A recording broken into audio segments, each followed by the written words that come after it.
안녕하세요. 이번 강좌는 중앙행정심판위원회의 2020년, 2021년, 2022년 3년간 인용률을 같은 기간 행정소송 1심 승소율과 비교해보고 지난 10년간 중앙행정심판위원회의 인용률 변화 추이를 분석해 보겠습니다. 먼저 중앙행정심판위원회 홈페이지에는 행정심판 관련 모든 수치가 공개되고 있습니다.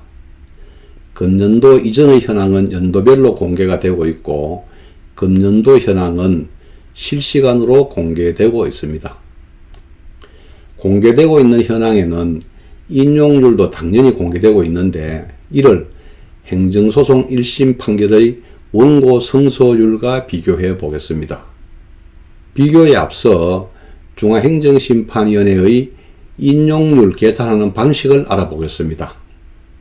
인용률 산정은 인용된 건수와 기각된 건수 중에서 인용된 건수가 차지하는 비율로 산정을 하고 있습니다. 다시 말해서 행정심판 청구 요건을 갖추지 못해 각하시킨 사건은 인용률 산정 시 반영을 하지 않고 있습니다. 다음은 법원 행정처에서 승소율을 계산하는 방식을 알아보겠습니다. 법원 행정처에서는 접수된 총 사건 중 원고가 승소한 사건을 승소율로 산정을 합니다. 중앙행정심판위원회의 인용률 산정 시 제외되었던 각하 사건이 행정소송 승소율 산정 시는 반영이 되는 것입니다. 즉 행정소송 승소율 산정 시 분모에 각하 건수가 반영됨으로써 행정심판 인용률과 비교시 승소율이 낮아지는 것입니다.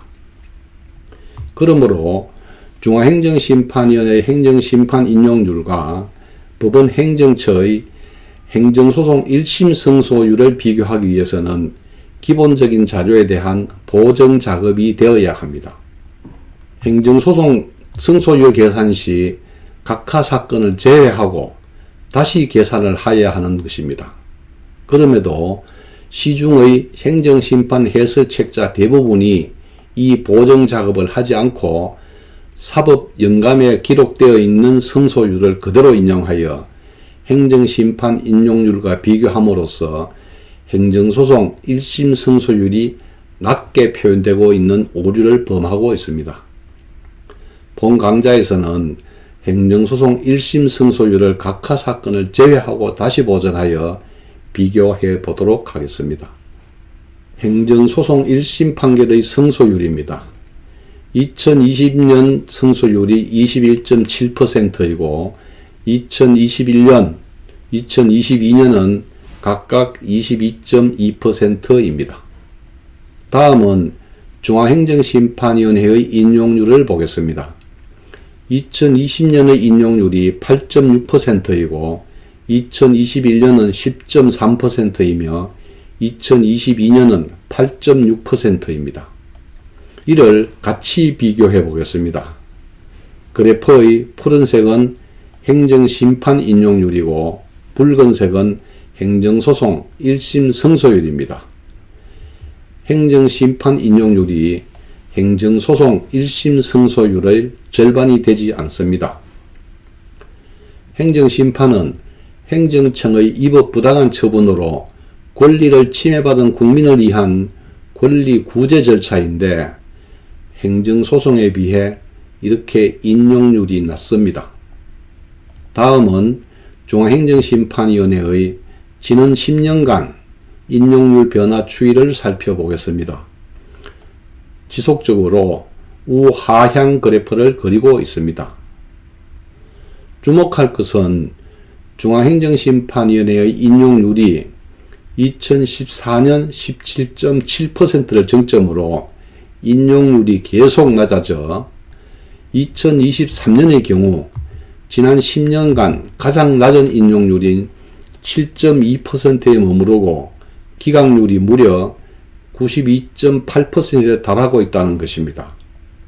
2014년부터 2023년까지 10년간의 현황을 보면은 10년 동안 평균 인용률이 13.5%에 머무르고 있습니다.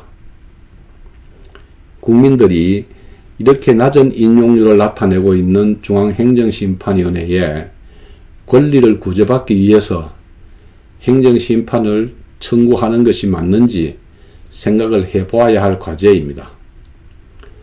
다음 강좌에서는 중앙행정심판위원회의 인용률과 전국 시도행정심판위원회의 인용률을 비교해 보도록 하겠습니다. 본 강좌가 필요한 분들께 도움이 되었으면 합니다.